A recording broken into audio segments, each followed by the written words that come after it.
Vamos meditar na palavra de Deus. Convido os irmãos para lermos segunda Epístola Universal do apóstolo Pedro, capítulo 1, e vamos ler alguns versículos importantes aqui. Capítulo 1, segunda Pedro, todos os versículos são importantes, porém, alguns versículos que, para este momento, eu reputo como mais importantes para a nossa reflexão bíblica. 2 Pedro, capítulo 1, vamos ler alguns versículos. Versículo 3 diz assim: visto como o seu divino poder nos deu tudo o que diz respeito à vida e piedade, pelo conhecimento daquele que nos chamou por sua glória e virtude. Verso 4, pelas quais ele nos tem dado grandíssimas e preciosas promessas, para que por elas fiqueis participantes da natureza divina, havendo escapado da corrupção que, pela concupiscência, há no mundo.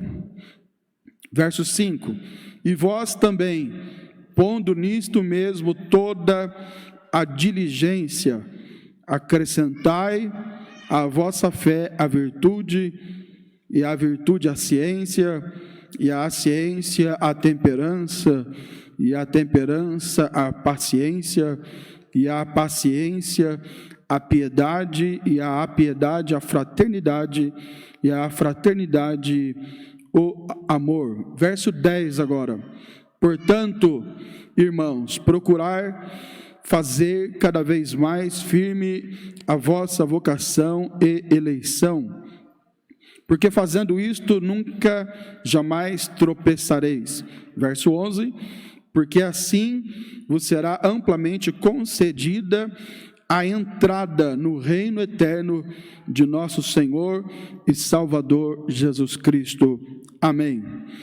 Somente estes versículos que eu quero neste momento ler convosco, para a nossa breve e objetiva reflexão neste culto de doutrina e ensinamento. A palavra que o Senhor colocou em meu coração, ela está baseada neste texto, fundamentalmente neste texto, mas também em outros que leremos daqui a pouco. Vale lembrar que a epístola foi escrita por Pedro, mais ou menos no ano 65, e ela tem por objetivo, essa segunda carta, especialmente, combater heresias pregadas por falsos mestres. Os irmãos que estudam a Bíblia já estão habituados com estes propósitos das cartas, e no caso da carta de Pedro, a segunda especialmente, ela visa combater os falsos mestres. Por exemplo, capítulo 2, verso 1, diz que também houve entre o povo falsos profetas, como entre vós haverá também falsos doutores, que introduzirão encobertamente heresias de perdição e negarão o Senhor que os resgatou, trazendo sobre si mesmos repentina perdição. Uma das heresias aqui pregada por aqueles falsos mestres era exatamente a negação de Jesus como Senhor, como Salvador, como resgatador da alma de todos aqueles que creem no seu sacrifício na cruz do Calvário. Uma outra heresia que era pregada naqueles dias está lá no capítulo 3, versículo 4, e dizendo: onde está a promessa da sua vinda? Ou seja, aqueles falsos pastores, falsos pregadores, eles pregavam contra a vida de Jesus, contra o arrebatamento da igreja, colocando em dúvida no coração dos crentes o sacrifício de Cristo na cruz do Calvário, mostrando para os crentes que aquilo na realidade era uma invenção, isso na concepção deles, e também colocando em dúvida a vinda do Senhor. Dois pontos principais eles atacavam: o sacrifício de Jesus e a vinda do Senhor Jesus. não é diferente nos nossos dias, né? Mas não é exatamente sobre isso que eu quero falar. E esses fatos levaram Pedro a escrever esta carta. E ele escrevendo a carta, depois da saudação que ele faz, no capítulo 1, verso 1, ele se apresenta, ele saúda os irmãos, e ele agora mostra o que os irmãos e todos nós, os crentes, recebemos do Senhor. Pelo divino poder, o Senhor nos deu tudo que diz respeito à vida e piedade, e Ele nos chamou, Ele nos escolheu por sua glória e virtude. Pedro começa a colocar na mente dos irmãos e fazê-los relembrar que, pela glória divina, pelo poder divino, eles haviam sido salvos. Ele começa a apresentar aqui a salvação para os irmãos, mostrando para eles que eles foram salvos por Jesus. Uma das coisas que nós devemos sempre ter em mente e lembrar é exatamente este fato, que nós somos salvos. Salvos por Jesus, que morreu na cruz do Calvário, para perdão dos nossos pecados. E a preocupação do apóstolo Pedro aqui é essa, mostrar para os irmãos que eles foram salvos.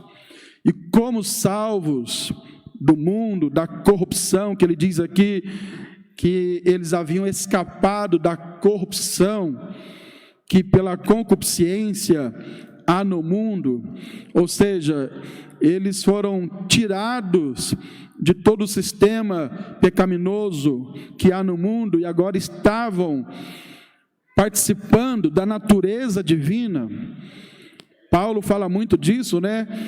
Dos crentes que foram tirados do reino das trevas e agora participam de um outro reino. Pedro também está com outras palavras, falando mais ou menos a mesma coisa, e ele está dizendo, olha, vocês escaparam da corrupção, da concupiscência que há no mundo, e vocês agora fazem parte da natureza divina. Vocês são a igreja de Jesus, vocês foram salvos, escaparam da corrupção do mundo. O que Pedro está fazendo aqui é construindo na mente dos crentes uma memória, uma lembrança daquilo que eles eram e daquilo que eles, naquele momento, agora passaram a ser. Pedro mostra o estado anterior e mostra o estado atual. O estado anterior, corrupção, concupiscência que há no mundo. Estado atual, quando ele escreveu esta carta, participantes da natureza divina.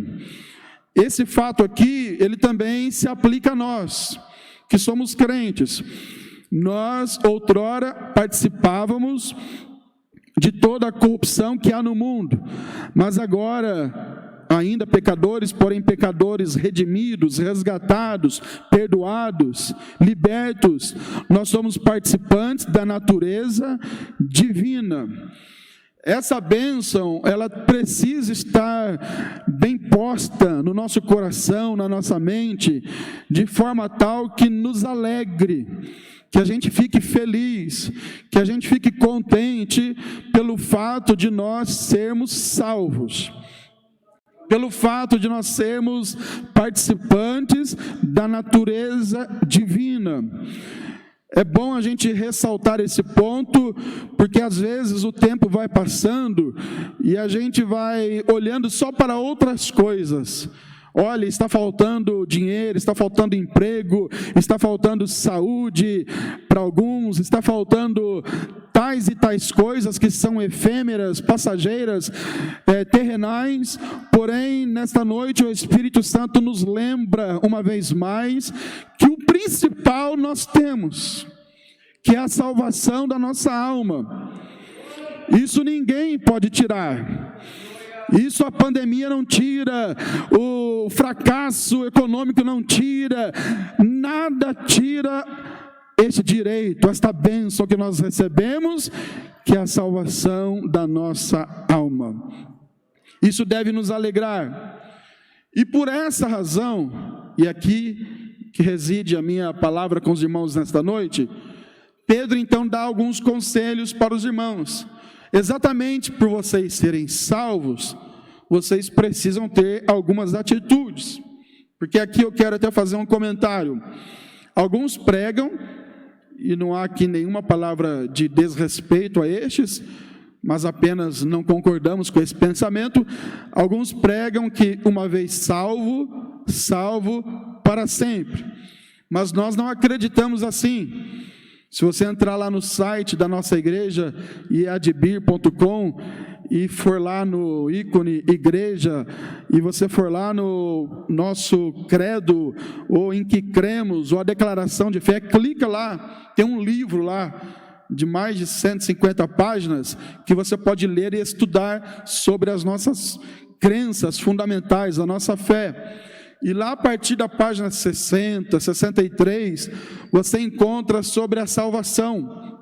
E lá a gente vê o que a gente crê, que a salvação é pela fé, é obra da graça, não há mérito no homem, nós não temos méritos nenhum pelo fato de sermos salvos, foi Jesus na cruz que fez tudo por nós, e lá está bem claro isso. Porém, me parece que na página 67 também está claro que nós podemos perder a salvação.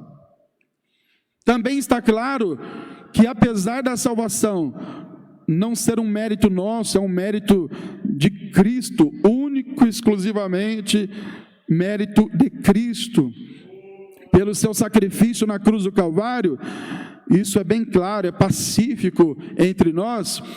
Também está claro lá na questão da segurança da salvação, da manutenção da salvação, que nós devemos lutar para não perdermos essa salvação. Quer ver só? Leia comigo em Hebreus, capítulo 3, e o versículo de número 12. Só um texto aqui para fundamentar essa fala nossa. Hebreus, capítulo 3, e o versículo 12. Diz assim: vede, irmãos, que nunca haja em qualquer de vós um coração mau e infiel, para se apartar do Deus vivo. O escritor aos Hebreus, aqui no capítulo 3, versículo 12, ele deixa bem claro que é possível se apartar do Deus vivo. É possível se afastar da fé. Lá em Apocalipse, capítulo 3, está escrito que aquele que for fiel até o fim será salvo. Então, essa história de que uma vez salvo, salvo para sempre, ela não é bíblica, ela não encontra fundamento bíblico. Nós somos salvos agora, se Jesus voltar neste momento, ou se nós partirmos para Ele, nós somos salvos, plenamente salvos, se estivermos em comunhão com Ele e com a sua igreja aqui na terra. Agora, se nos afastarmos da presença de Deus, se nos afastarmos da palavra de Deus, se nos desviarmos, a palavra afastar, ela é muito conhecida hoje como se apostatar da fé. O que é o apóstata? É aquele que se afasta da fé, é aquele que outrora pregava, por exemplo, sobre o arrebatamento da igreja, e hoje ele se afastou disso, ele não prega mais, ele é contra, ele não acredita mais, ele é um apóstata. É aquele que outrora pregava sobre a Santíssima Trindade, Pai, Filho, Espírito Santo, e hoje ele não crê mais nisso, ele é um apóstata. Aquele que pregava que Jesus salva, cura, batiza com o Espírito Santo, breve voltará, e hoje ele não prega mais, ele não crê mais nessas verdades. E alguém pode pensar, mas existem pessoas assim? E aos montes, está cheio de pregador famoso por aí, que outrora eram ícones, eram referências na pregação da palavra, e que hoje se afastaram das doutrinas bíblicas, relativizaram doutrinas bíblicas, se afastaram do Deus da Bíblia, Por exemplo, alguns que pregavam que a Bíblia é a palavra de Deus, inerrante, infalível, e hoje já não pregam mais que a Bíblia é a palavra de Deus, pregam que apenas o Novo Testamento que serve para nós, e alguns nem o Novo Testamento mais, já não creem mais nada, se tornaram céticos, incrédulos, zombadores da fé, são homens que se afastaram da fé, se apostataram da fé. Exatamente aconteceu o que está escrito em Hebreus capítulo 3, versículo 2. Um coração mau e infiel que se apartou do Deus vivo. Então, é possível que alguém se afaste da fé. É possível que alguém perca a salvação. Se alguém perguntar para você, olha, é possível que alguém perca a salvação? Sim. Não perde por qualquer motivo, né? Teve lá uma desavença com o irmão, uma discordância, eu vou para o inferno. Não é assim também, não é? As coisas, os problemas da vida, eles acontecem com a gente diariamente, na igreja também. Às vezes teve um pensamento ruim, uma palavra mal colocada, mal falada, uma atitude errada, um ato isolado não vai fazer alguém perder uma salvação. Agora, se essa pessoa começar com as práticas reiteradas de pecado e de forma proposital, ela vai se afundando no pecado e se afastando de Deus, ela perde a salvação, ela perde esta comunhão que ela tem com Deus. E exatamente por essa razão, o apóstolo Pedro ele nos dá um conselho, que é o conselho que eu deixo para a igreja. Primeiro eu recebi para mim, quando eu estava lendo e estudando a palavra, e agora eu compartilho com a igreja. Olha o que ele diz no versículo de número 4, depois que ele fala da nossa salvação, da participação na natureza divina, ele diz assim: e vós também, pondo nisto mesmo toda a diligência. Então, se fôssemos colocar um título nessa nossa palavra, qual seria o título? O que fazer para não perder a salvação? Primeiro, colocar na salvação toda a diligência. O que é diligência, pastor? Diligência é zelo. Diligência é cuidado. E a pergunta que eu faço agora, para a gente pensar nesse tópico, é a seguinte: que tipo de cuidado temos colocado na nossa salvação? Será que há zelo no que se refere à salvação? Será que temos tido diligência, cuidado quando se trata de salvação? Porque às vezes o tempo vai passando e a gente vai se esquecendo que a maior e melhor bênção que a gente recebeu é a salvação, e que não foi a gente que comprou. Nenhum de nós aqui adquiriu a salvação lá na prateleira do supermercado. Nenhum de nós aqui derramou sangue para conseguir salvação. Nenhum de nós aqui pagou com euro, dólar, real, seja o que for, ouro ou prata, para ter a salvação. A salvação nós conseguimos por intermédio de Jesus. Foi Ele quem nos deu a salvação. E quando nós recebemos um presente de alguém, nós, quando consideramos aquela pessoa e quando gostamos do presente, mesmo quando a gente não gosta, por ser um presente é bom que a gente cuide, né? Mas principalmente quando a gente gosta do presente da pessoa, a gente guarda com o maior carinho, não é assim? Se alguém pede emprestado, fala, não vou emprestar não, porque isso aqui eu ganhei de fulano de tal. Isso aqui não posso perder de jeito nenhum, tenho que cuidar com muito carinho, porque é um presente que eu ganhei da minha mãe, do meu pai, do meu pastor, do meu amigo, ou da igreja. Quando o pastor ganha um presente da igreja, a gente fica com muito carinho, muito zelo em relação àquele presente. Agora aplica esse exemplo no que se refere à salvação. Quem recebeu de Cristo a salvação? Vou mudar a pergunta: quem tem certeza da sua salvação? Levante as duas mãos para o céu e dê um brado de glória ao nome de Jesus. Agora, a salvação, irmãos, foi um presente. Ninguém pagou nada por ela. Ninguém teve que colocar a mão no bolso para pagar parcelado, financiado. Ninguém derramou sangue, pastor Denilson, pastor Gerson. Ninguém teve que dar um carro, uma casa. Se alguém prega isso, é heresia, porque a salvação, ela é um presente, ela é um favor, uma dádiva que Deus nos deu. O que nós fizemos foi apenas crer em Jesus, nos arrepender dos nossos pecados, e já estamos salvos. Se a trombeta soar agora, os céus se abrirem e o Senhor descer nas nuvens, nós subiremos ao encontro dele nos ares, porque somos salvos. Pode ser que até alguém não goste de você, não vá com a sua cara e até diga, ele não merece a salvação, ele não pode, ela não pode ser salva ou ser salvo, mas a opinião de outrem não vale nessa questão, porque quem deu não foi A, B, C ou D, quem deu o presente foi Jesus. Então, gostando ou não gostando, você é salvo. Eu posso até falar, olha, fulano de tal, ao meu ver, não merece ser salvo, mas o céu não é meu, não foi eu que derramei sangue, não foi eu que morri na cruz, foi Jesus quem te salvou. E Ele te deu este presente maravilhoso chamado salvação. Então, primeira atitude para não perdermos a salvação, olhar com diligência para essas coisas. Olhar com diligência é fazer como aquela mulher das dracmas, ou da dracma perdida. Não é isso?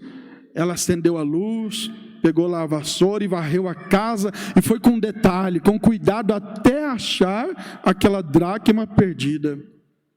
Diligência é quando você entrega o seu carro lá no estacionamento para o manobrista, e ele pega com muito cuidado o carro e vai estacionar, porque não é dele. Ele precisa tomar muito cuidado. Diligência é o que você faz quando está no trabalho, cuidando, de repente na segurança pública, na saúde, que é o fator do momento, né? A pessoa chega ali doente e precisa ser entubada, e o médico vai lá, o enfermeiro vai lá e cuida com muita diligência, muito zelo, porque ali está uma vida. Ele é responsável até certo ponto por aquela vida que ali está. Se ele cometer um erro, ele pode até ser processado, até perder a sua autorização para trabalhar como médico. Imagine alguém da segurança pública, irmão Cândido, que cometa um erro e dispare lá contra um cidadão e mate uma pessoa inocente. Essa pessoa vai até perder o emprego, porque não houve diligência, cuidado. E a gente precisa ter diligência com aquilo que nos entregam, no que se refere às coisas materiais. Agora, as coisas espirituais, muito mais. E pelo Espírito de Deus, eu falo para você que me ouve, me assiste, ou aqui, ou na sua casa, e que neste momento de pandemia, às vezes a gente fica meio à vontade, e parece que está tudo meio tranquilo, meio light, a igreja não está por perto, o pastor não está por perto, e a gente vai deixando de lado algumas coisas, mas o Espírito de Deus fala conosco nesta noite. Olha com diligência para a salvação. Guarda o que tens, para que ninguém tome a tua coroa. Aleluia! O diabo não pode roubar a sua coroa, o seu irmão da direita, da esquerda também não. Ninguém pode roubar, mas você pode perder. Você pode perder. Se você der causa, aí sim eles vêm e tomam. Se você guardar, se você com diligência e zelo guardar, ninguém rouba a sua salvação. Ninguém toma o que Deus lhe deu. Mas se você não cuidar, aí sim, você deu causa, você pode perder. Mas a palavra, olha o que diz versículo 4, pelas quais Ele nos tem dado grandíssimas e preciosas promessas, para que por elas fiqueis participantes da natureza divina. Pedro está dizendo, olha, você tem grandíssimas e preciosas promessas. A igreja tem sobre si grandíssimas e preciosas promessas. Mas vós também, versículo 5, ponde nisto mesmo toda a diligência, todo cuidado. O Espírito de Deus fala conosco nesta noite, esta palavra. Olhe de forma imaginária, pela fé, faça um exercício mental, como se você estivesse vendo a sua salvação agora, como se ela fosse um objeto que você pudesse contemplar. Olhe para a sua salvação, feche os seus olhos um pouquinho, olhe para ela, imagine como se fosse um objeto. É apenas para a gente exercitar a nossa fé. Imagine como fosse um objeto, e você vai dizer para você mesmo: eu vou guardar a minha salvação. Aleluia. Eu vou guardar com diligência este presente que o Senhor me deu. O diabo tem feito muitos de nós nos distrairmos, mas nesta noite nós queremos declarar aqui em nome de Jesus: eu vou agir com diligência. Eu vou dizer não ao mundo, não ao pecado, não às propostas mundanas e malignas. Eu vou guardar com muita diligência essa salvação.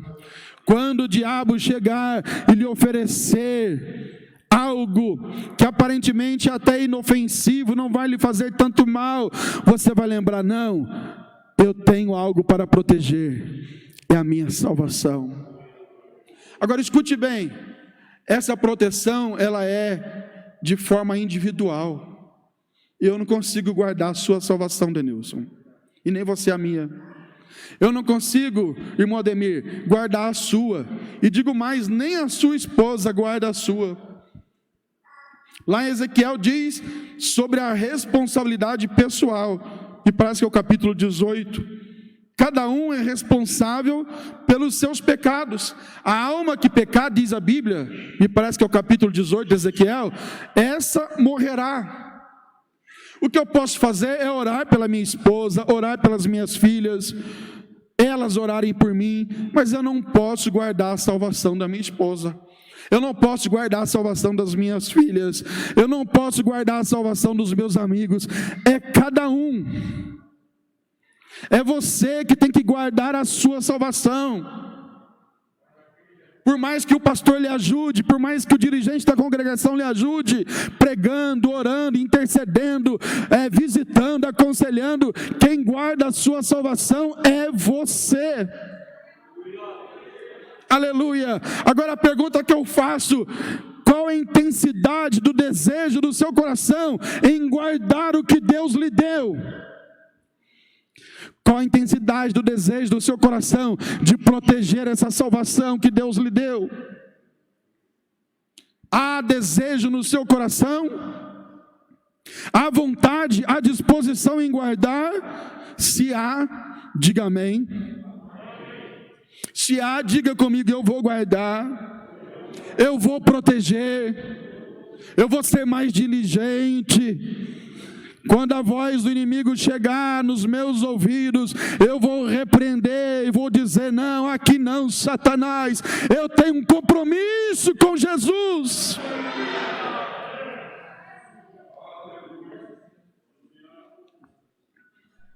Diligência, mas ele diz ainda no versículo 5: acrescentai a vossa fé. Além da diligência, qual outro caminho para não perder a salvação? Caminho do crescimento.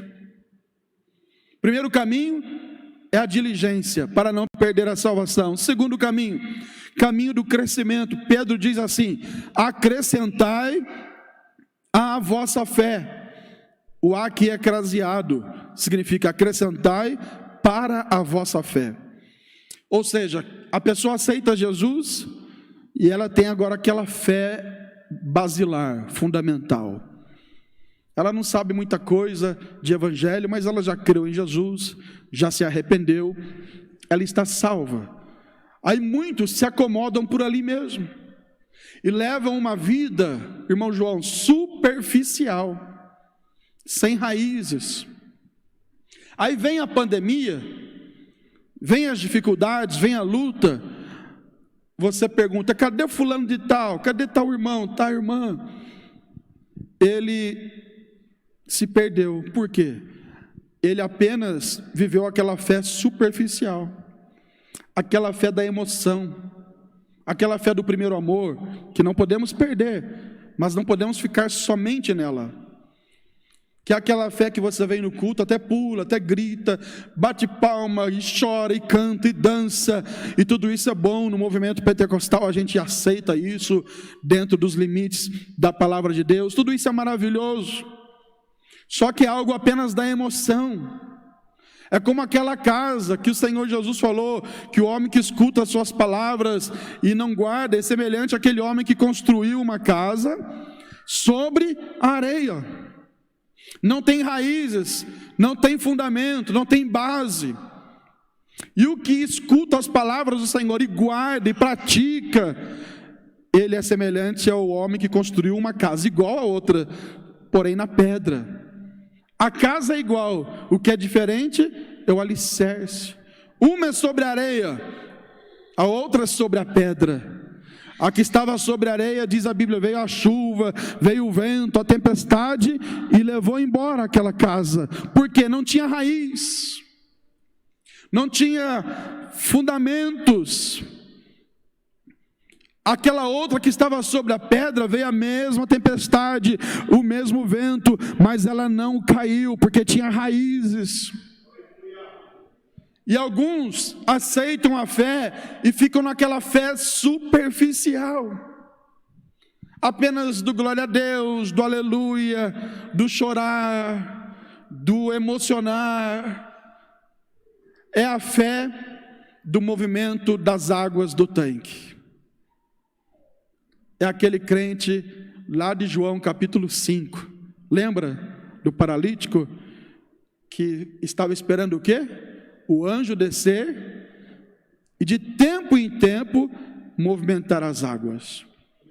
É aquela fé, é culto de doutrina, pode falar?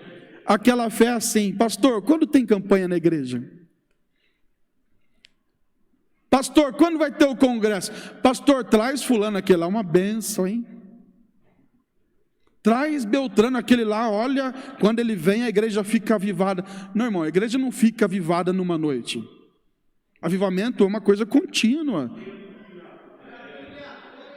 Não pense você que uma noite de congresso é avivamento, não.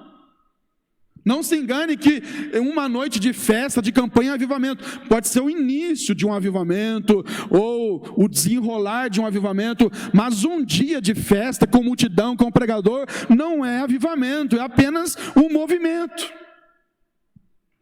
O avivamento real é quando você recebe a palavra, seja no congresso ou no culto simples, normal, como este, mas no dia seguinte, quando não tem culto, quando não tem live, não tem pregador, quando não tem movimento, mas tem luta, tem dificuldade, tem problema, você continua enraizado. Aleluia! Avivamento verdadeiro, genuíno, é quando o pastor não está perto para orar por você, para te visitar, o obreiro não está perto, você está só, humanamente falando, mas o Pai, o Filho, o Espírito Santo está contigo, e você sabe, como Jó falou, eu sei em quem tenho crido. Este é o avivamento. Mas aquele crente de João 5 estava esperando só um movimento que o anjo fazia de vez em quando. Esta fé não tem nada acrescentado nela. Aí o apóstolo Pedro, quando eu falo esse texto aqui, já falei em outras ocasiões com outro foco, mas eu digo que ele é como uma receita de bolo, esse texto aqui. Quem sabe fazer bolo aí? Levanta a mão. Eu também sei, pelo menos o bolinho de chuva. É como uma receita de bolo. Você vai lá, coloca o ovo, né? Daqui a pouco um pouquinho de leite, um pouquinho de trigo, daqui a pouco um pouquinho de fermento e outras coisas mais que você quiser colocar, dependendo do bolo. Você vai acrescentando ingredientes. E Pedro, ele dá uma receita aqui para a nossa fé. Olha, acrescentai à vossa fé a virtude. Aleluia. O crente aceita Jesus, mas ele vai crescendo, ele recebe virtudes que ele vai desenvolver e aplicar na própria igreja, no ministério. E acrescentar a virtude, diz aqui o texto, no versículo de número 5, a ciência, ou seja, ele vai buscar conhecimento, ele vai ler a palavra, ele vai ler, vai estudar, ele vai para a escola dominical, para o culto de doutrina, ele quer aprender, ele quer ciência, ele quer conhecimento da palavra.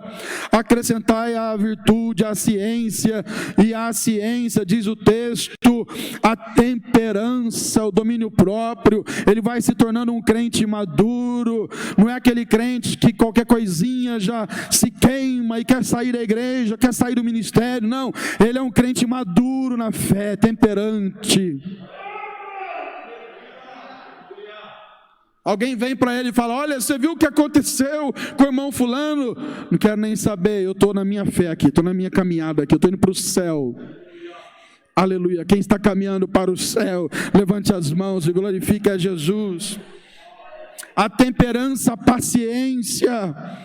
Esperei com paciência no Senhor, e Ele se inclinou para mim, porque esse crente que agora já está maduro na fé, ele não está apenas naquela fé inicial, da emoção, ele sabe que às vezes Deus não vai resolver o problema.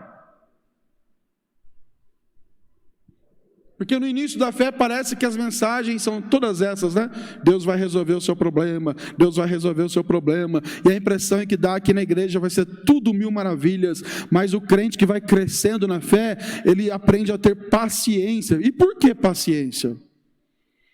Só precisa de paciência quem está enfrentando dificuldade. Porque isso nos remete a João 16:33. No mundo tereis aflições. Então, o crente, diga comigo, o crente precisa de paciência, porque ele vai enfrentar luta. Olha, se você quer um evangelho sem luta, sem dificuldade, sem problema, está no lugar errado. Veio no endereço errado, porque aqui a gente continua pregando que Jesus nos dá vitória, sim, mas Ele também nos permite passar por lutas e provações. Porque são as lutas que vão nos purificar, são as provações que vão tirar de nós os excessos. E aí você precisa o quê? Da paciência.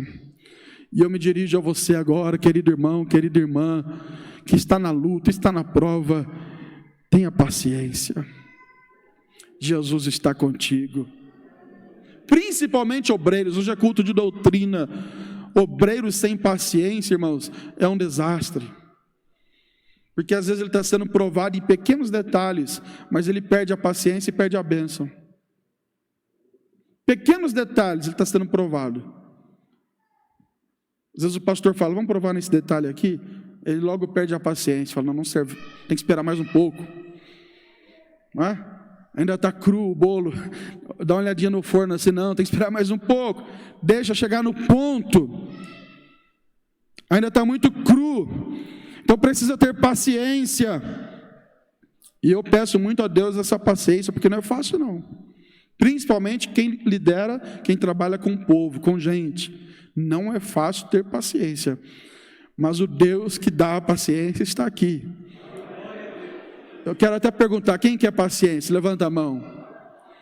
Qual é a receita para ter paciência, irmãos? Tribulação. Está lá em Romanos, capítulo 12, né? Me parece. Ou 6. Se alguém puder ler para a gente aí. A receita para ter paciência é tribulação. Mas diz mais Pedro, além da paciência, a piedade. A piedade, a fraternidade, o amor. Olha só, irmãos, quantas coisas a gente precisa acrescentar na nossa fé. Diga comigo: fé, virtude, ciência, temperança, paciência, piedade, fraternidade, amor. Sabe o que é isso aqui? É a receita para não perder a salvação. a gente vai crescendo na fé. Então, para não perder a salvação, primeiro, olhar para a salvação com diligência. Segundo lugar, crescimento espiritual. Coloque a mão no seu coração e diga comigo: eu preciso de crescimento espiritual. Agora eu tenho uma palavra de Deus ao seu coração nesta noite.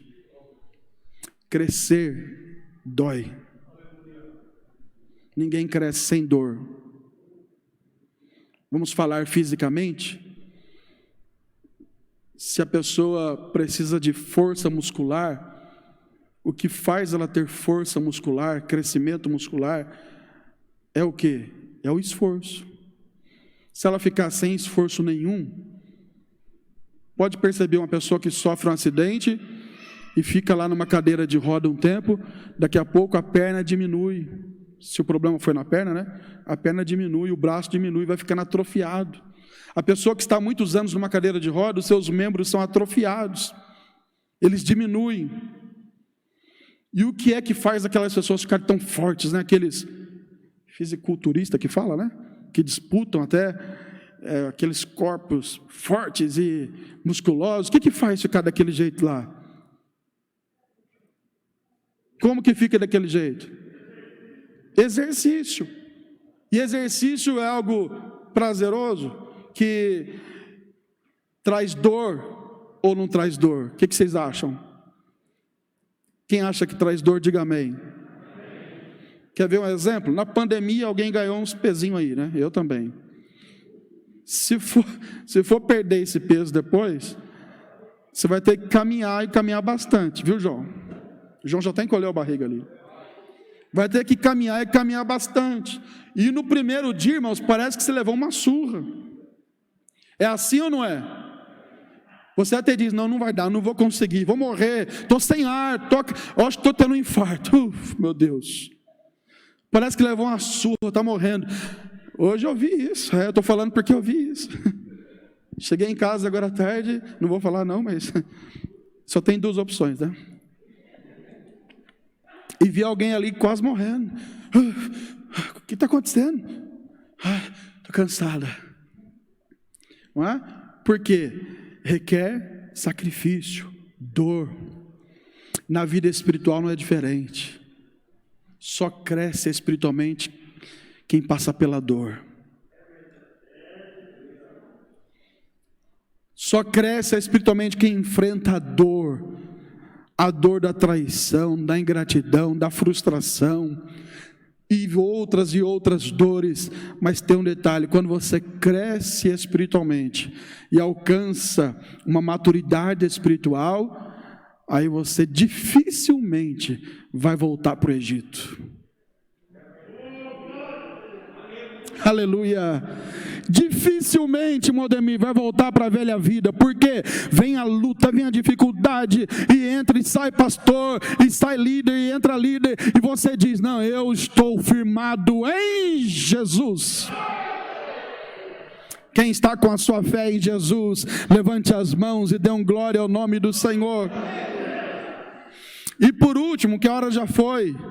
Então, primeiro, olhar com diligência, é o primeiro caminho para não perder a salvação. Segundo, crescimento espiritual. Terceiro, versículo 10, diz assim: portanto, irmãos, procurai fazer cada vez mais firme a vossa vocação e eleição. O terceiro ponto aqui para você não perder a salvação é se empenhar para ter a convicção da sua vocação, do seu chamado e da sua eleição.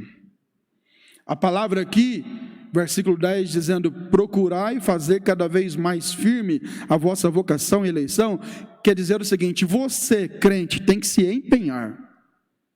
Interessante, irmãos, olha aqui, e eu já estou terminando, é que a salvação vem de Deus, amém, irmãos? É obra da graça, amém? Mas a manutenção dessa salvação é obra do homem, claro, ajudado pelo Espírito Santo, mas é o homem quem se empenha, porque aqui o empenho não é de Deus. O empenho aqui não é do Espírito Santo, o empenho aqui é do homem. Pedro está dizendo, olha, procurai fazer cada vez mais firme a vossa vocação e eleição. Então, para a gente concluir esse pensamento, é Deus quem salva, por intermédio de Jesus, que morreu na cruz do Calvário. Isso não é obra minha nem sua, e eu recebi o presente, a salvação. Agora, para eu manter esse presente, para que eu não perca a salvação e o direito de ir morar no céu, é preciso empenho da minha parte. Vou usar uma palavra aqui, não se assuste. Crente folgado, espiritualmente falando, não vai entrar no céu. Crente relaxado, espiritualmente falando, não vai entrar no céu. Porque ele recebeu a salvação, mas ele não cuidou, foi como Esaú. Lembra de Esaú? Que tinha o direito à primogenitura. Fugiu a palavra. Primogenitura. Desculpa. Tinha o direito à primogenitura. Mas o que ele fez? Ele não cuidou, ele trocou. E trocou por o quê? Um prato de comida, de lentilhas. E depois buscou arrependimento e não encontrou. Buscou com lágrimas e não encontrou. Ele trocou. Ele jogou fora. Ele desvalorizou o direito à primogenitura. Então, precisa que haja em nós, é preciso que haja em nós um empenho, um esforço para garantir essa certeza da nossa vocação, do nosso chamado, da nossa eleição. E olha o que diz o versículo 10: porque fazendo isso, nunca, jamais tropeçareis. É a Bíblia que está dizendo. É que a tela ali hoje não está funcionando, né? Mas olha para a sua Bíblia, 2 Pedro 1:10, e leia com atenção. Esse versículo é maravilhoso. Olha o que diz a Bíblia, com atenção. 2 Pedro 1:10. Portanto, irmãos, procurai fazer cada vez mais firme a vossa vocação e eleição. Ou seja, que haja empenho em vós para segurarem esse chamado, essa eleição que vocês receberam. Porque fazendo isso, nunca, jamais tropeçarão. Sabe o que eu quero concluir aqui com os irmãos e deduzir deste texto? É que quando o crente tropeça muito, é porque está faltando empenho. Está faltando um pouquinho mais de esforço. Mas eu quero agora fazer uma pergunta. Quem quer, a partir deste culto, se empenhar mais, para estar cada vez mais firme com Jesus, se coloque em pé.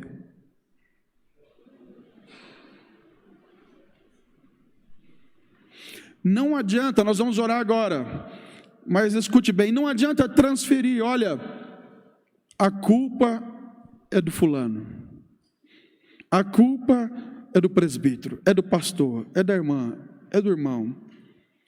É claro que os irmãos, nós erramos às vezes com os outros, e até podemos magoar alguém, isso acontece. Mas no que se refere à salvação, o guardião da sua salvação é você. O guardião da vocação e do chamado e da eleição que você recebeu é só você. Mesmo de longe, diga para quem está próximo de você: é você que é o responsável em guardar a salvação. Nem a sua esposa, nem o seu cônjuge tem essa responsabilidade. É só você. Agora, antes de orarmos, quem quer se esforçar um pouquinho mais para guardar essa salvação? Quero fazer uma pergunta, um convite para você que está em casa e você que está aqui no templo também.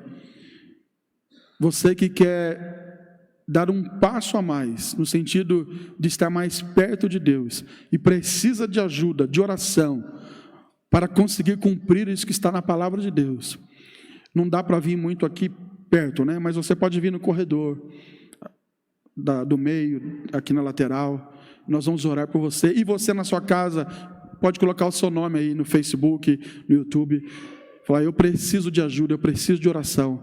Quem precisa aqui no templo, vem aqui no corredor. Nós queremos orar por você. E aí, pela internet, você coloca o seu nome. E nós vamos orar por você também. Olha que lindo, olha. Poder da palavra.